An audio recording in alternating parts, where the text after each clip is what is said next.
استعمال فرمائیں اور جتنی چیزوں کی نسبت نبی پاک صلی اللہ علیہ وسلم کے ساتھ ہے کوشش کی ان کو جمع کرنے کی۔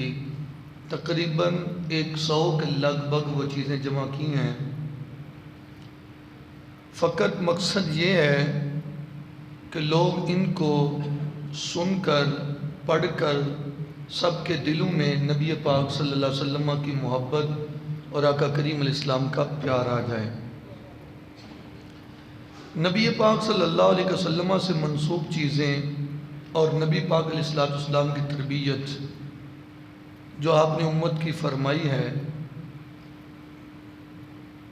اگر یہ ساری چیزیں ہمارے مد نظر ہوں تو پھر یقیناً ہم صحیح معنوں میں اپنے بچوں کی تربیت کر سکتے ہیں۔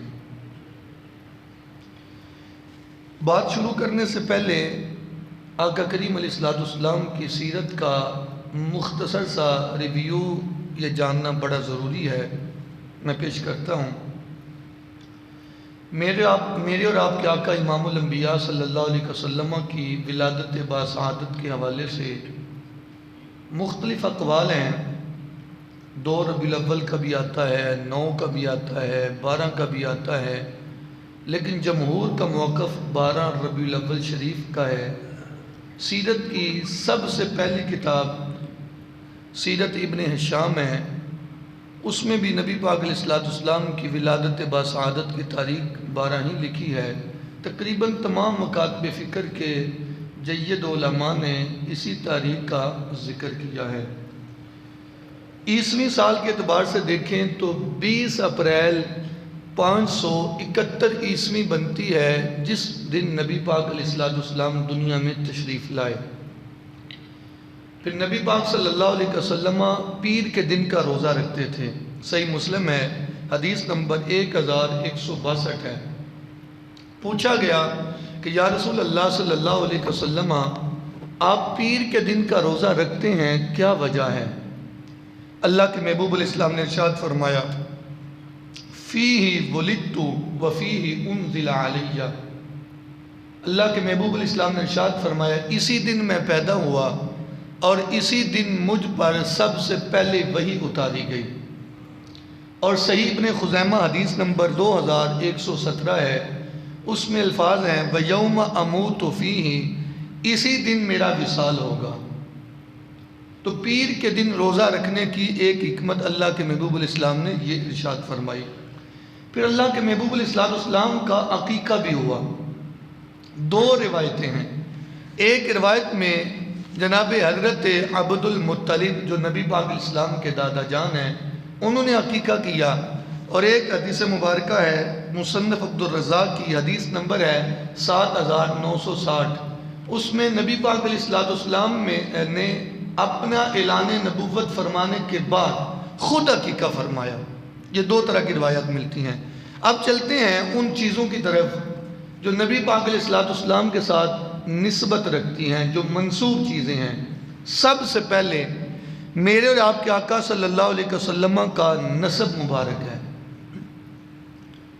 اگر دیکھیں نبی پاک علیہ السلام کے مبارک نسب کو تو نبی پاک علیہ السلام سے لے کر حضرت آدم علیہ السلام تک تقریباً 80 واسطے بنتے ہیں۔ کتنے جی؟ 80 واسطے بنتے ہیں۔ سیرت نگاروں نے 80 کے 80 واسطے اپنی کتب میں تحریر کیے ہیں۔ ان میں سے جو پہلا پورشن ہے 80 واسطوں کا، وہ نبی پاک علیہ السلام سے لے کر حضرت عدنان تک کا پورشن ہے۔ یہ تقریباً 21 پشتیں بنتی ہیں، نبی پاک علیہ السلام سے لے کر حضرت عدنان تک۔ اور یہ امام بخاری نے اپنی صحیح بخاری میں اس کو ذکر فرمایا ہے۔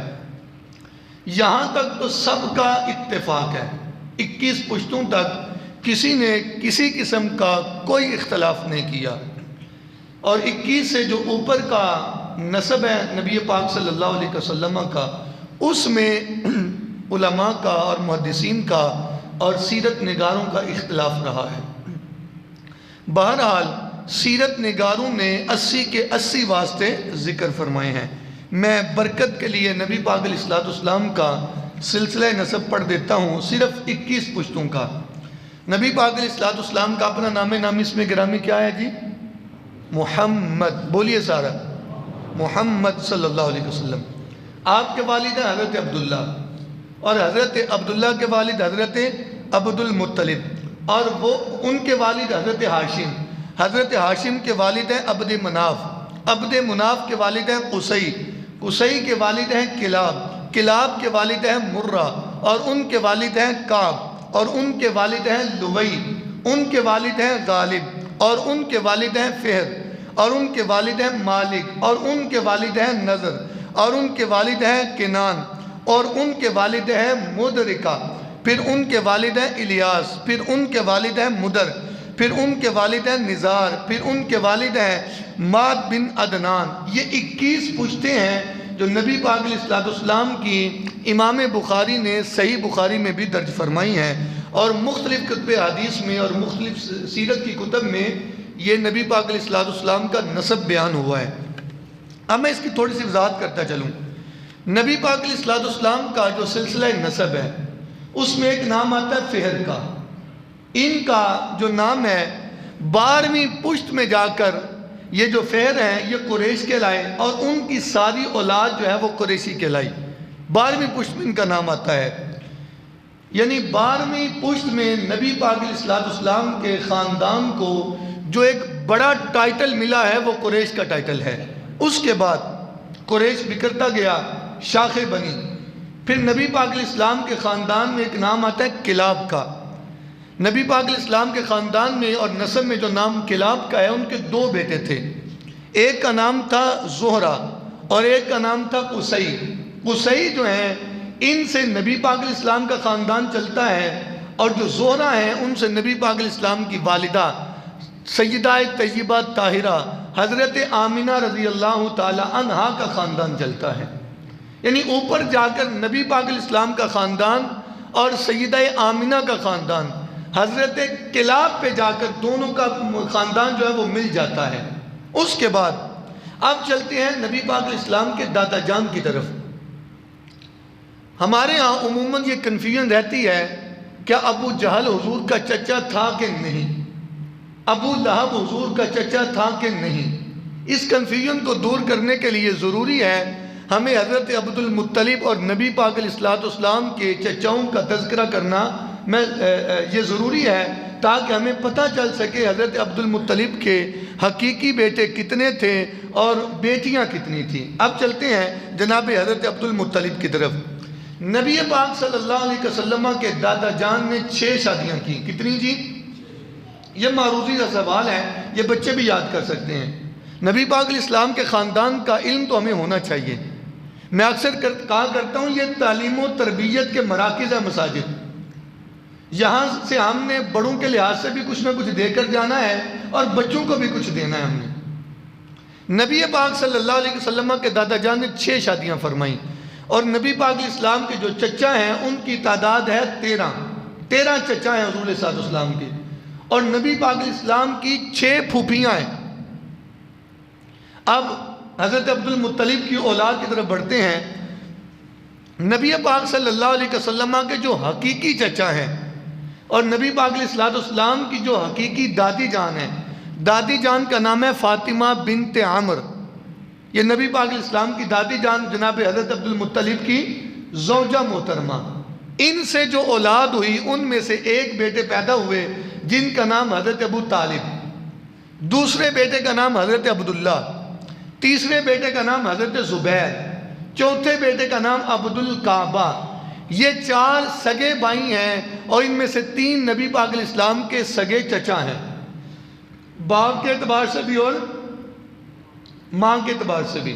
یعنی نبی پاک علیہ السلام کے دادا جو دادا ہیں وہ حضرت عبد المطلب، اور ان کی جو نبی پاک علیہ السلام کی دادی جان ہے حضرت فاطمہ بنت عمر، ان سے جو اولاد ہوئی حضرت عبد المطلب کی وہ یہ ہے 4 بیٹے ہوئے. اسی طرح نبی پاک علیہ السلام کی جو پھوپھیاں ہیں سگی پھوپھیاں وہ 5 ہیں. ویسے میں نے 6 عرض کی تھیں، لیکن جو سگی پھوپھیاں ہیں نبی پاک علیہ السلام کے والد گرامی کی سگی بہنیں ہیں والد اور والدہ کی طرف سے، وہ 5 ہیں. وہ کتنی ہیں جی؟ 5. نمبر 1 حضرت ام حکیم البیدہ، یہ حضرت عبداللہ نبی پاک علیہ السلام کے والد کی سگی بہن ہے، باپ کی طرف سے بھی اور ماں کی طرف سے بھی۔ دوسری حضرت عاتقہ، یہ بھی سگی بہن۔ حضرت برہ، حضرت امیمہ، حضرت عروہ، یہ وہ خواتین ہیں جو نبی پاک علیہ السلام کی پھوپھیاں لگتی ہیں، اور حضرت عبداللہ جو نبی پاک علیہ السلام کے والد گرامی ہیں ان کی یہ سگی بہنیں ہیں۔ اب آگے چلتے ہیں۔ حضرت عبد المطلب نے دوسری شادی کی، دوسری زوجہ ہے حالہ بنت اسیب رضی اللہ تعالیٰ عنہ۔ ان سے جو اولاد ہوئی ان میں سے ایک بیٹا ہے حضرت حمزہ رضی اللہ تعالیٰ عنہ۔ حضرت حمزہ حضور کے چچا ہیں کہ نہیں، سنا ہوا ہے نا، نبی پاک علیہ السلام کے چچا لگتے ہیں، لیکن حضرت عبداللہ کے یہ بھائی ہیں، والدہ کی طرف سے حقیقی بھائی نہیں ہیں۔ والد کی طرف سے تو حقیقی بھائی ہیں لیکن والدہ کی طرف سے حقیقی بھائی نہیں ہیں۔ اسی طرح حضرت مقوم، یہ حضرت حالہ سے ہوئے، اور حضرت حجل، اور ایک نبی پاک علیہ السلام کی پھوپھی ہیں حضرت صفیہ رضی اللہ تعالیٰ عنہ، وہ بھی حضرت حالہ کے بطن سے پیدا ہوئی۔ یہ نبی پاک علیہ السلام کی پھوپھی لگتی ہیں، یہ حضور اسلام کے چچا لگتے ہیں۔ حضرت حمزہ بھی، حضرت مقوم بھی، حضرت حجل بھی حضرت عبداللہ کے بھائی ہیں لیکن والد کی طرف سے سگے، لیکن والدہ کی طرف سے سگے نہیں ہیں، والدہ اور ہیں۔ تیسری زوجہ حضرت نبیلہ، یہ حضرت عبد المطلب کی تیسری بیوی ہیں۔ ان سے جو اولاد ہوئی ان میں سے ایک بیٹے ہیں بڑے معروف حضور کے چچا حضرت عباس رضی اللہ تعالیٰ عنہ، نام سنا ہوا نا جی، حضرت عباس رضی اللہ تعالیٰ عنہ، اور دوسرے ہیں حضرت ضرار، دعا را الف را۔ حضرت عباس رضی اللہ تعالیٰ عنہ وہ عظیم نبی پاک علیہ السلام کے چچا ہیں۔ جب نبی پاک علیہ السلام کا وصال با کمال ہوا، جن ہستیوں نے نبی پاک علیہ السلام کو غسل دینے کی سعادت حاصل کی ان میں ایک حضرت علی شیر خدا ہیں رضی اللہ تعالیٰ عنہ، اور دو نبی پاک علیہ السلام کے چچا کے شہزادے حضرت فضل بن عباس اور حضرت قسم بن عباس، یہ بھی نبی پاک علیہ السلام کو غسل دینے میں شریک تھے۔ اب حضرت عباس، حضرت عبداللہ نبی پاک علیہ السلام کے والد کے بھائی ضرور ہیں لیکن والدہ کی طرف سے حقیقی نہیں ہیں بھائی ہیں ان کے حضرت عبداللہ کے، نبی پاک علیہ السلام کے چچا ہیں لیکن حقیقی والدہ کی طرف سے حقیقی نہیں ہے۔ اب حضرت عباس رضی اللہ تعالیٰ عنہ یہ وہ عظیم ہستی ہیں کہ پوری نسل بنو عباس ان سے چلتی ہے۔ آپ جانتے ہیں 132 ہجری تک خلافت بنو امیہ رہی، اس کے بعد 132 سے لے کر سقوط بغداد تک 550 سال کے قریب زمانہ جو ہے نبی پاک علیہ السلام کی جو چچا ہیں حضرت عباس کی اولاد نے حکومت کی ہے جو بنو عباس کہلاتی ہے۔ اس کے بعد حضرت عبد المطلب کی چوتھی زوجہ، ان کا نام ہے صفیہ۔ حضرت صفیہ جو ہیں ان سے بھی ایک بیٹا حضرت حارث اور ایک بیٹے جو ہیں حضرت قسم، یہ پیدا ہوئے۔ یہ حضرت عبداللہ کے بھائی ہیں حضرت حارث، لیکن والدہ کی طرف سے سگے بھائی نہیں ہیں، نبی پاک علیہ السلام کے چچا ہیں لیکن حقیقی اور سگے چچا نہیں ہیں۔ پانچویں زوجہ حضرت لبنہ بنت حاجر، ان سے ایک بیٹا پیدا ہوا جس کا نام تھا ابو لہب۔ نام تو ویسے اس کا عبد العزیٰ تھا لیکن چونکہ وہ اتنا خوبصورت تھا اور اتنا اس کا چہرہ جو ہے وہ لال تھا کہ جب بھی ہنستا یا غصے میں ہوتا تو سرخی مائل ہو جاتا، تو اس کا نام ہی پڑ گیا ابو لہب۔ ابو لہب یہ نبی پاک علیہ السلام کہتے تھے جو ایمان نہیں لایا تھا۔ اس کا نام دیکھیں عبد العزیٰ، عزیٰ کسے کہتے ہیں؟ لات، منات، عزیٰ، نام سنے ہوئے بتوں کے، بتوں کا بندہ، یہ جو بت تھا اس کے بندے کے نام عبد العزیٰ، بت کا غلام، بت کا بندہ، اس کا نام ہی مشرکوں والا تھا۔ یہ نبی پاک علیہ السلام کا چچا ہے ابو لہب لیکن سگا چچا نہیں ہے۔ حضرت عبداللہ کا بھائی ہے لیکن سگا بھائی نہیں ہے، والد کی طرف سے تو سگا ہے لیکن والدہ کی طرف سے سگا نہیں ہے۔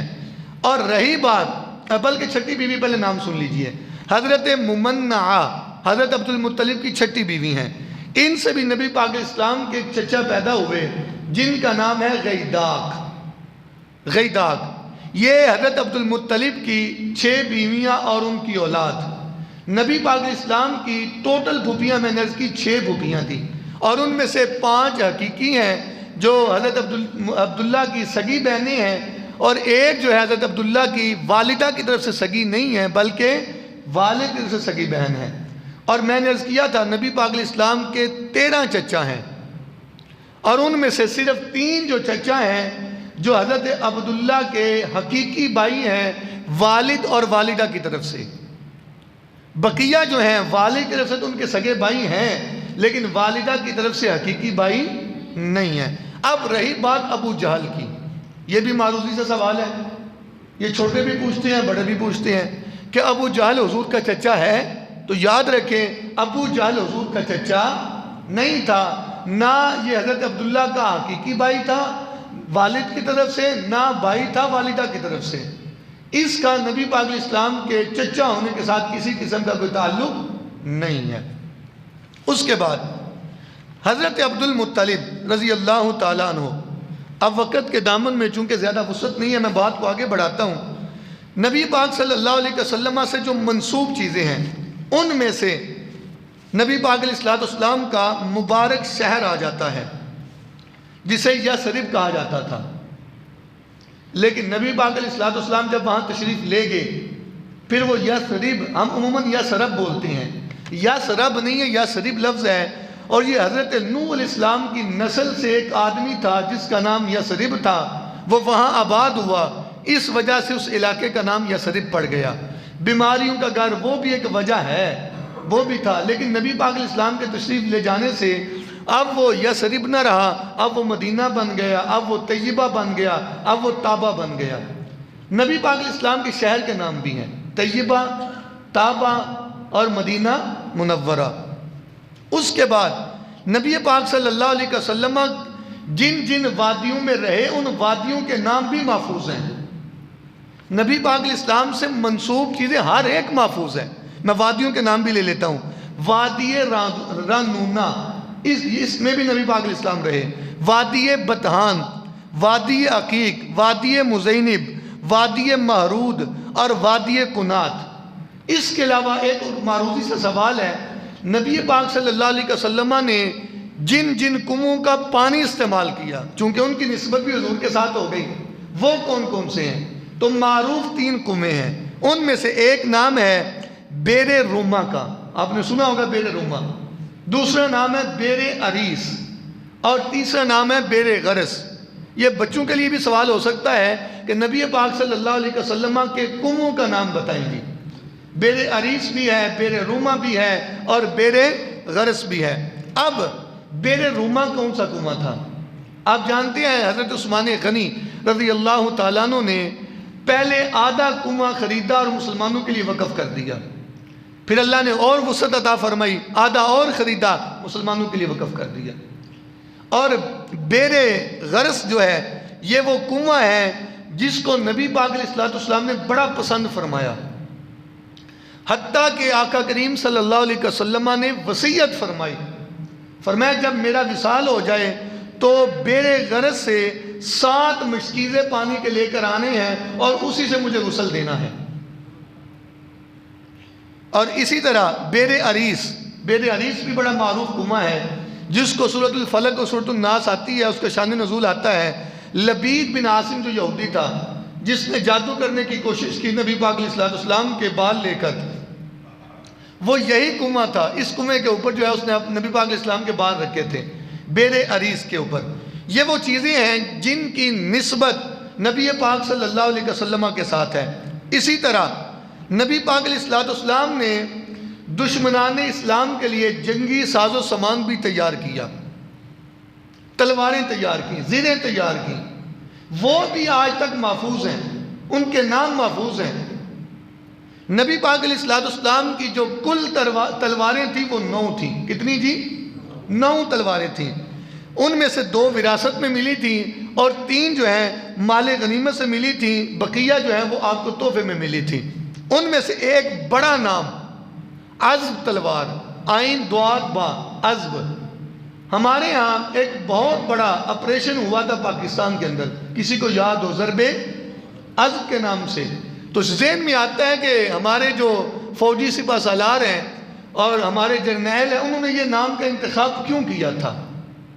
فقط یہ وجہ تھی کہ نبی پاک صلی اللہ علیہ وسلم کی تلوار مبارک کا نام تھا عضب، اس وجہ سے اس آپریشن کا نام ہی رکھ دیا ضرب عضب۔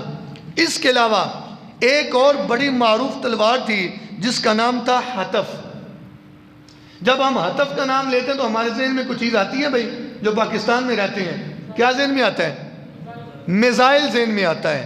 تو ہمارے ہاں پاکستان میں جو میزائل تیار کیا گیا وہ بھی نبی پاک صلی اللہ علیہ وسلم کی تلوار کے نام کے اوپر اس کا نام رکھا گیا۔ ذوالفقار، یہ بھی حضور کی تلوار کا نام ہے۔ مخدم، رسوب، اس کے بعد معصور، اس کے بعد البتار، اور اس کے بعد القدیب، یہ نبی پاک علیہ السلام کی تلواریں ہیں۔ ان میں سے آج بھی 8 جو تلواریں ہیں استنبول کے عجائب گھر میں موجود ہیں، اور ایک تلوار جو ہے مصر کی جامع مسجد میں آج بھی یہ موجود ہے، نبی پاک علیہ السلام سے منسوب چیزیں۔ اسی طرح آقا کریم صلی اللہ علیہ وسلم نے سواریاں بھی استعمال فرمائیں۔ ان سواریوں میں جو زیادہ تر 15 سے زیادہ اونٹ اور اونٹنیاں نبی پاک علیہ السلام نے استعمال فرمائی ہیں۔ یعنی یہ وہ چیزیں ہیں جو بالکل بڑا قریب کا تعلق حضور کے ساتھ رہا ان چیزوں کا۔ اگر ہم بچوں کو بتائیں گے کہ بیٹا حضور علیہ السلام نے یہ چیز بھی استعمال فرمائی، یہ بھی استعمال فرمائی، یقیناً ان کی دلچسپی بھی بڑھے گی حضور علیہ السلام کی سیرت میں، نبی پاک علیہ السلام کی زندگی میں، اور ایک بڑا دلچسپ سا موضوع بن جاتا ہے۔ نبی پاک علیہ السلام کی ایک اونٹنی کا نام تو سب کو آتا ہے، معروف سا نام ہے، فتح مکہ کے موقع پر جس پہ سوار تھے، کیا اونٹنی کا نام ہے جی؟ قصوہ، بڑا معروف نام ہے۔ یہ ہمارے بچے جو اسکولوں میں پڑھتے ہیں وہ پڑھتے ہیں فتح مکہ کے موقع پر حضور قصوہ اونٹنی پہ سوار تھے، نبی پاک علیہ السلام کا سر جھکا ہوا تھا، یوں لگ رہا تھا جیسے اونٹنی کی جو کوہان ہے اس کے اوپر حضور علیہ السلام کا سر مبارک عاجزی کے ساتھ اتنا جھکا ہوا تھا، لگ رہا تھا اس کے ساتھ لگنے والا ہے۔ تو نبی پاک علیہ السلام کی جو اونٹنیاں ہیں ان میں قصوہ بھی ہے، ادبہ بھی ہے، جدعہ بھی ہے، یہ زیادہ مشہور ہیں۔ اس کے علاوہ نبی پاک علیہ السلام نے 3 حمار یعنی گدھے سواری کے لیے وہ بھی استعمال فرمائے۔ ان میں سے ایک نام بڑا ہی معروف ہے، یعفور، سنا ہوگا نام آپ نے، کیا نام ہے جی؟ یا عین فا واو را، یعفور نبی پاک علیہ السلام کے گدھے کا نام ہے، سواری کا نام۔ اسی طرح نبی پاک علیہ السلام کے ایک اور مبارک سواری کا نام عفیر ہے۔ اسی طرح ایک نبی پاک علیہ السلام کا دراز گوش خچر جو تھا اس کا نام تھا، یہ بڑی معروف سواری حضور کی، دل دل، نبی پاک علیہ السلام نے اس کے اوپر بڑی سواری فرمائی، دل دل کے اوپر۔ یہ وہ چیزیں ہیں جن کی نسبت نبی پاک علیہ السلام کے ساتھ ہے، اور نبی پاک علیہ السلام نے گھوڑے بھی استعمال فرمائے۔ ان میں سے ایک نام ہے سکب کا، اور ایک نام ہے مرتجز۔ مرتجز وہ گھوڑا ہے جب نبی پاک علیہ السلام نے سودا کیا اس گھوڑے کا تو گواہ کوئی نہیں تھا، اب جس سے سودا کیا وہ یہودی مکر گیا، تو کہا گواہ لے کر آؤ۔ اس وقت حضرت خزیمہ رضی اللہ تعالیٰ عنہ نے بن دیکھے حضور کی گواہی دے دی۔ کہا خزیمہ تو نے تو دیکھا بھی نہیں تھا، تو موجود بھی نہیں تھا۔ کہا یا رسول اللہ صلی اللہ علیہ وسلم مجھے بس اتنا پتا ہے، اس زبان سے نہ جھوٹ کبھی سنا ہے، اور میرا یقین ہے اس زبان سے کبھی جھوٹ نکل سکتا ہی نہیں ہے۔ حضور نے فرمایا آج کے بعد خزیمہ کی گواہی، اکیلے کی گواہی 2 مردوں کے برابر ہے۔ یہ وہ عظیم صحابی ہیں، یہ بھی یاد رکھیں۔ نبی پاک علیہ السلام کے صرف ایک صحابی کا نام قرآن میں آیا ہے، ان کا نام کیا؟ حضرت زید رضی اللہ، بڑا معروضی سا سوال، حضرت زید۔ اور نبی پاک علیہ السلام کے ایک صحابی ہیں جن کی ایک گواہی کو، اکیلی گواہی کو 2 مردوں کی گواہی کے برابر قرار دیا گیا، ان کا نام کیا ہے؟ حضرت خزیمہ، سارے بولیں تاکہ یاد بھی، حضرت خزیمہ رضی اللہ تعالیٰ عنہ۔ یہ نبی پاک علیہ السلام سے منسوب چیزیں ہیں۔ اور آخری بات، صحابہ کرام رضوان اللہ علیہ مجمعین نے نبی پاک صلی اللہ علیہ وسلم کے ساتھ اس قدر پیار فرمایا، حضور کی ہر چیز کو محفوظ فرمایا۔ کائنات میں ایسا بندہ کوئی نہیں ملتا جس کی ہر چیز محفوظ ہو۔ یہ ہماری خوش قسمتی ہے کہ اللہ نے ہمیں اس حضور کا امتی بنا دیا ہے صلی اللہ علیہ وسلم۔ ہمارے آقا ہمیں مل گئے۔ اب صحابہ کا انداز دیکھیں، شمائل ترمذی حدیث نمبر 79 ہے، اِذَنْ تَعَالَ أَحَدُكُمْ فَلْيَبْدَأْ بِالْيَمِينِ وَإِذَا نَزَعَ فَلْيَبْدَأْ بِالشِّمَالِ۔ نبی پاک صلی اللہ علیہ وسلم کی جو مبارک زندگی ہے، جو سیرت ہے، صحابہ نے کیسے محفوظ کیا جی؟ نبی پاک علیہ السلام کے جوتا پہننے کا انداز بھی صحابہ نے محفوظ فرما لیا، حتیٰ کہ ناخن کاٹنے کا انداز بھی امت تک پہنچا، حتیٰ کہ کپڑے پہننے کیسے پہننے ہیں حضور نے پھر بھی امت کی تربیت فرما دی۔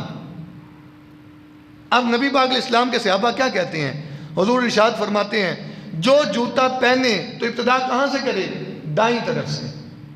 ابتدا جوتا پہننے میں کون سا پہلے جوتا پہنے جی؟ دایاں۔ یہ بھی یاد رکھیں اور عمل کریں، مل کر ہم عمل کریں گے۔ اور جب اتارے تو پہلے کون سا اتارے؟ الٹی سائیڈ والا۔ کون سا جی؟ بایاں۔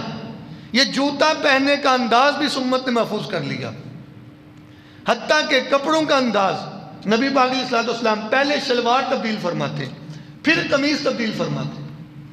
یعنی یہ چھوٹی چھوٹی باتیں نبی پاک صلی اللہ علیہ وسلم کی سیرت کی اس امت تک محفوظ ہو چکی ہیں۔ اس کے بعد اللہ کے محبوب آج ہمارے ہاں بڑا عجیب سا رویہ ہے، ہم بچوں کو بتاتے نہیں ہیں کسی نے کتنے بار رکھے ہوئے ہیں، کسی نے پیالہ کٹ کروایا، کسی نے کچھ کروایا، کسی نے کچھ کروایا، اور اس میں قصور کس کا ہے؟ والدین کا قصور ہے۔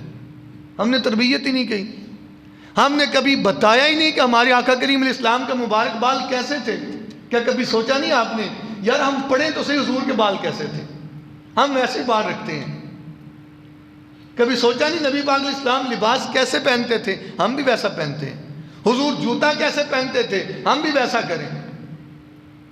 نہیں، ہمارے گھروں میں یہ سوچ نہیں ہے، یہ فکر نہیں ہے۔ کاش نبی پاک علیہ السلام جس انداز سے زندگی بسر کر کے گئے، ایک ایک چیز اس امت تک جیسے پہنچی ہے، کاش نبی پاک علیہ السلام کے غلام ایسے عمل کرنا شروع فرما دیں۔ اب نبی پاک علیہ السلام کے بال مبارک جو ہیں، اس میں ایک تو یہ ہے نبی پاک علیہ السلام نے صرف حج کے موقع پہ حلق کروایا، ٹین جسے کہتے ہیں۔ بقیہ نبی پاک علیہ السلام کی مبارک زلفیں تھیں، کانوں کی لو تک نبی پاک علیہ السلام کے بال مبارک تھے۔ اب کوئی پیر ہو، بڑا سا ہو، بڑی بڑی جناب بال رکھ لے اور کہے میں جناب بڑا پیر ہوں، ایسے پیر کی ہمیں کوئی ضرورت نہیں ہے جو شریعت مصطفیٰ کا پابند نہیں ہے۔ چاندی صرف 4.25 ماشے کی اتنی انگوٹھی پہننے کی صحابہ نے یہ بھی محفوظ کیا۔ حضور انگوٹھی کس ہاتھ پہ پہنتے تھے؟ حضور کیسے پہنتے تھے؟ نبی پاک علیہ السلام کھاتے کیسے؟ ہر چیز محفوظ ہے نبی پاک علیہ السلام کی، لیکن ہم نے کبھی سوچا ہی نہیں ہے کہ ہم یہ بھی بچوں کو پڑھائیں، یہ بھی سکھائیں، ہم یہ بھی کریں، ہم تربیت کریں بچوں کی، اس انداز میں کریں، لیکن نہیں کرتے ہم۔ اب نبی پاک علیہ السلام کے بال مبارک تو کانوں کی لو سے بڑے نہیں ہوئے۔ اگر کوئی آج بڑے بال رکھ کے نبی پاک علیہ السلام کی غلامی کا دعویٰ کرے، ہم اسے غلام نہیں سمجھتے، یعنی حقیقی معنوں میں جو غلام ہوتا ہے۔ تو یہ وہ چیزیں ہیں جن کی نسبت نبی پاک علیہ السلام کے ساتھ ہے، اور اللہ کے فضل اور توفیق سے یہ میں نے جمع بھی کی ہیں، یہ تقریباً 100 بنتی ہیں، جس میں نبی پاک علیہ السلام کے ساتھ منسوب چیزیں 100 ہیں۔ یہ کچھ نہ کچھ کاپیاں میرے پاس موجود بھی ہیں، تو انشاءاللہ بفضل خدا جو لینا چاہے ہم دیں گے بھی انشاءاللہ، اور جو آگے تقسیم کرنا چاہے وہ فوٹو کاپی کروا کے کر بھی سکتا ہے، تاکہ اصال ثواب میں اور ہمارا نیکیوں میں نیکی پھیلانے میں حصہ بن جائے۔ اللہ تعالی ہم سب کو ہم صحیح معنوں میں قرآن و حدیث سمجھنے اور اس پہ عمل کرنے کی توفیق عطا فرمائے۔ آمین بجاہ نبی الامین۔